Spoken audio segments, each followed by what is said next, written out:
ये कहानी शुरू होती है राहुल से। वह अपनी बहन की शादी में जाने के लिए रायपुर रेलवे प्लेटफॉर्म पर अपनी बस आने का इंतजार कर रहा था कि तभी एक लड़की उसके पास आकर पूछती है, ये बस्तर जाने वाली बस कितने बजे तक आएगी? अभिषेक, शाम के 7 बजे में आएगी। वह लड़की फिर वही प्लेटफॉर्म पे ही बैठ जाती है और बस के आने का इंतजार करने लगती है। थोड़ी देर बाद रात के 7 बज जाते हैं लेकिन बस नहीं आती है। राहुल काउंटर पे जाके पूछता है कि बस अभी तक क्यों नहीं आई, तो काउंटर वाले राहुल को बताते हैं कि घना कोहरा होने के कारण बस थोड़ी देर से पहुंचेगी।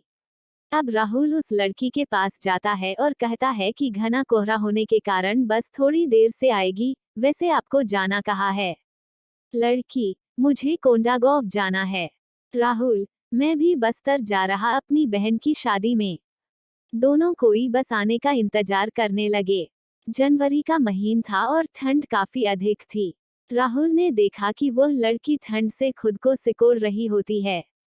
राहुल 2 चाय लेकर उसके पास जाता और कहता है, ठंड थोड़ी ज्यादा है, क्या आप चाय पीना पसंद करोगी?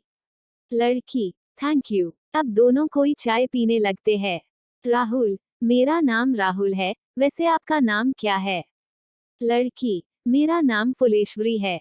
अब रात के 11 बज गए लेकिन ट्रेन नहीं आई। राहुल ने फुलेश्वरी से कहा कि चलो हम वेटिंग हॉल में जाकर बैठते हैं, यहाँ पे ठंड भी बहुत लग रही है। दोनों कोई हॉल में जाकर बैठ जाते हैं। थोड़ी देर बाद फुलेश्वरी सो जाती है। अब राहुल की आंखें फुलेश्वरी को ही देख रही होती है। फुलेश्वरी की गुलाब की पंखुड़ियों जैसी होठों और उसका मासूम से चेहरे को देखकर राहुल के दिल में कुछ होने लगा। राहुल ने खुद को संभाला और फुलेश्वरी की तरफ से अपनी नजरें हटा ली। रात के 2 बजे ट्रेन प्लेटफॉर्म पे आती है। राहुल तुरंत जाकर फुलेश्वरी को उठाता है और फिर दोनों कोई ट्रेन में जाकर बैठ जाते हैं। फुलेश्वरी राहुल से पूछती है, आप रायपुर में क्या करते हो? राहुल, मैं एक कपड़े की दुकान में सेल्समैन की जॉब करता हूँ, और आप क्या करते हो? फुलेश्वरी, मैं अभी रायपुर से बीए की पढ़ाई कर रही हूँ। दोनों एक दूसरे से बातें करने लगे और बातों ही बातों में फुलेश्वरी ने राहुल से पूछा कि क्या आपकी शादी हो गई है? राहुल मुस्कुराते हुए कहता है, नहीं अभी तक तो नहीं हुई। फुलेश्वरी, आपकी कोई गर्लफ्रेंड?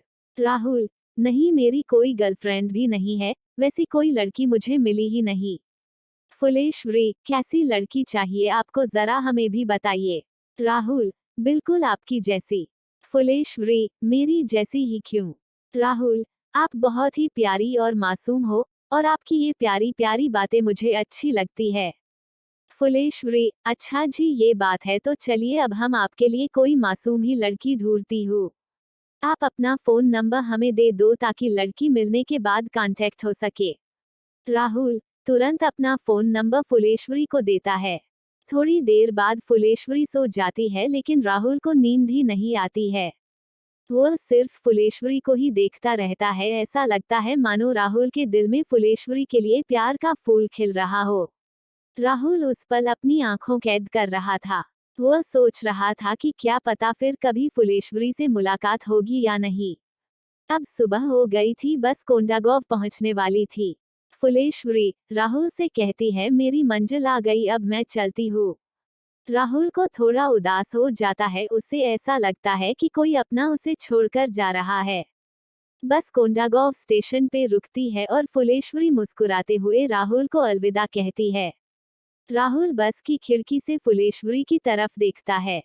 फुलेश्वरी भी राहुल को आखिरी बार पीछे मुड़कर देखती है, उसके दिल में भी राहुल के लिए कुछ फीलिंग्स थी।